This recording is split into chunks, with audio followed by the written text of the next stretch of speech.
అది దశమ భాగాలు ఇచ్చి ఉంటారు. అబ్రహాము ఇచ్చాడా?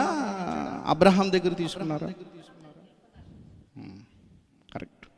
అబ్రహాము ఇచ్చినప్పుడు మెలిక్షేతి క్రమంలో వచ్చిన ఆయన ఎవరు? యేసు క్రీస్తు ప్రభువారు. ఆయన అంటే 11 మంది గోత్రకర్తలకి ఎవరు? లేవీలు ఏం చేయాలి? యాజక ధర్మం జరిపించాలి. మరి లేవి కూడా ఇచ్చాడా? దేవుడికి లేవి కూడా ఇచ్చాడా? దశమ భాగం ఇచ్చాడు. చూడండి 7వ అధ్యాయము,